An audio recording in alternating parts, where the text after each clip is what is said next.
Mark Clark. I'm the editor of the Inside and Out magazine, and there's some copies here available. Tell you one at once one. Basically, what I have been doing is doing two versions. One for offenders, or sorry, service users and ex-service users, and also another one for criminal justice staff, probation staff, prison staff, courts, police, etc., etc. But I'm getting a little bit more busy now, so I'm going to concentrate on the offender version, but hopefully still make it available to criminal justice staff as well. But what I'm hoping to do is, well, I'll just briefly explain what INAMAG is all about. INAMAG focuses on those who have been to prison, but are choosing a life away from crime and offending behaviour. It showcases how individuals are achieving re-entry and contribution to the community known as the outside, as well as covering work produced and experiences gained on the inside, hence why it's called Inside and Out. The magazine also covers issues of debate within the criminal justice system and offers service users links and information about other charities, public sector services and organisations that ex-offenders use and I find useful in their rehabilitative efforts. The INAMAG seeks to be an independent platform for those who are on both sides of the prison walls to share experiences with the ideal of providing better understanding between parties. The project also provides ex-service users with volunteering opportunities during which they can add to their skills and experience in the workplace. It's also a first step towards a rehabilitative pathway for gaining employment. Now, Carrie, I thank you for inviting me and giving me these notes here from the last session, which I found quite interesting. But I want to pick out some points where I feel that INAMAG can actually help LRPT and its users, basically. One is basically support.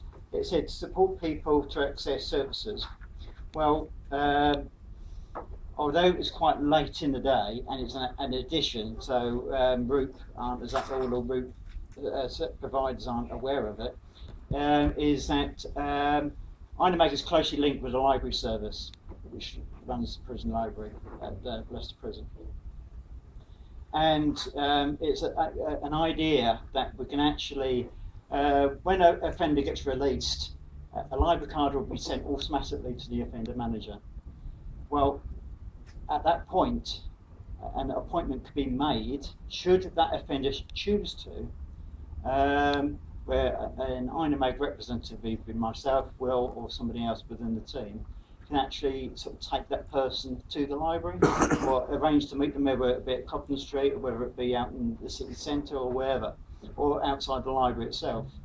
Because we will all be inducted, so we know all of the services of the library, we're well known to the library, and it just sort of will enhance the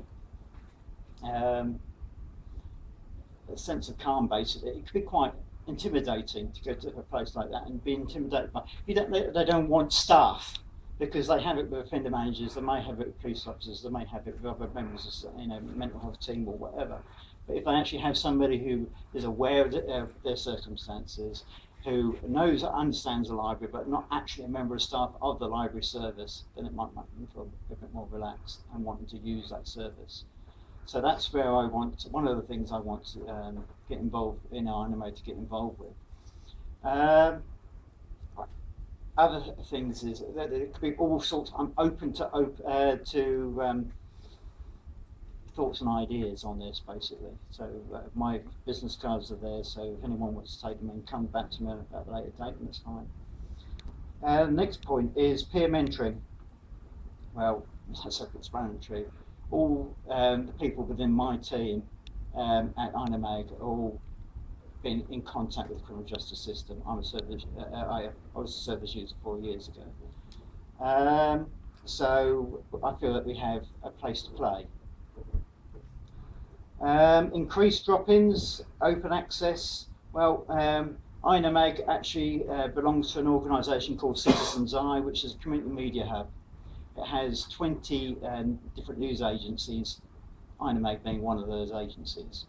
It was the only organisation that actually decided that they were going to trust me and allow me into their organisation. I've been to all sorts of places other than that, but John Costa, who's an ex-offender himself, was the only person willing to give me a chance. And I know for a fact that both Mag and Citizen Eye as a whole would be only too keen to actually sort of bring other people, other service users in. And which I'm talking on a personal basis here, is enhance my self-esteem, it's given me new skills, I met new people, I've never met Carrie through it, never met any of these guys here in front of it. Believe me, it's a very good thing and a very positive thing. Broader range of programs. Well, I'm actually in talks with, for a meeting I had a couple of weeks ago, with Clive Anderson, who's the head of skills and learning at the prison. We're going to be talking about, he's committed, we're just in talks at this stage, but he's committed to actually providing workshops. What those workshops will be exactly is yet to be determined. But what I'm hoping to do is I've already written workshops, 10-week sessions for 2 hours a week on interpersonal skills, effective communication, and self-esteem issues. Already done that, hoping to take that into the prison. There's no reason why that can't be taken out by LRPT if I so wish. And there's other things that we have every Tuesday. Normally I'll be there now, we're just finishing now, is we have a community media cafe, first of all, but then we go on to the BBC, Radio BBC, Leicester, and we have workshops on photography, we have workshops on computer skills, we have workshops on social media. Absolutely no reason. I would love to, the idea of actually setting something up with somebody on that one. Not quite lastly, support when orders come to an end. Well, I've already said it, basically, I've reiterated it, basically. Citizen Eye, Mag, what I'm hoping to set up is some returns with pilot at the local prison, and basically, so when they come out, they have 6 months working for Mag, who works here in Leicester, and I'm hoping to take it out UK-wide. Communication, what LRPT offers. To communicate what LRPT offers the use of digital media. Well, this is in my discussion which I had with Carrie last week, is that apparently it's one of the downfalls, and it isn't any large organisation anyway, is that there's a lack of communication between departments, between areas, etc., etc. Well, Mag already does it. I've been doing it for 3 years now. This is the first professionally printed one, and there is a few errors in it, but we're getting there. So basically what I'm wanting to do is actually work with Carrie and any department within the LRPT to enhance communication and to get what you're doing, because you're doing some fantastic stuff, but I didn't know nothing about it. And and service users don't know nothing about it. It needs to get out there. Need to let people know that these services are out there available to them. And if Mag can play a part in that, then I'm only too keen to do so. Now, lastly, keep supporting people who want to make a positive change to their life. Well, as I've already said, reiterate once again, is basically Mag is and Citizen Eye are only too keen to actually help and work with people that want to help themselves. That is the key thing. If you want to help yourself to move on in life, move away from the offending behaviour, then we're only too keen to talk to you and to work with you and to help you get along in life. So I'll close by basically saying that if anyone in this room, and I am keen in joining your groups and everything else, So, and also in the corner there as well. Basically, let me know. I think when I met with Mark, because one of the things that we've discussed a number of times at this meeting is how to communicate what's going on, and we've got the service user news within CJDT, the Sun, which is great, and I think the Quality of Life is going to have its own newspaper as well. Is that?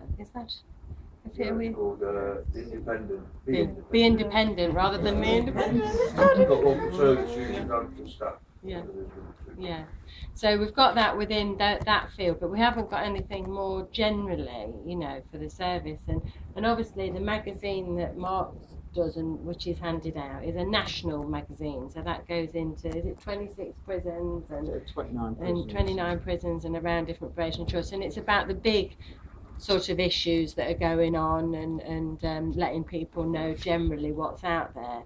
I mean, you could do an article about Leicestershire and Rutland and our approach to service user involvement, couldn't you? Which would there's you know, a lot of things that I've actually found out today, and I'd love to hear about the health workers. Yeah, things like that. Not only as a service, but also your own experiences and everything else, and how you'll move forward. Because that will sort of, oh no, well, if I can do that, I can do that as well. Yes, and that can be quite inspiring for people to read into. So that's one way. But then also, Mark said he would be interested in maybe looking at putting together a pamphlet or something that is specifically about LRPT, because obviously, you know, not everyone in the country is going to be really interested in all the sort of, you know, things that we're doing. Some of the stuff they'll be interested in, but some stuff it won't be so interesting. So it would be good to have something that was more local, and Mark thinks that we could work together with us on that. Yeah. You know, because whilst I do the UK one, I want, so hence why Will's here, is we'll be heading up the local one, you see? So we've got, that's all right. No, thank you. We're done. Thank you. It also feeds into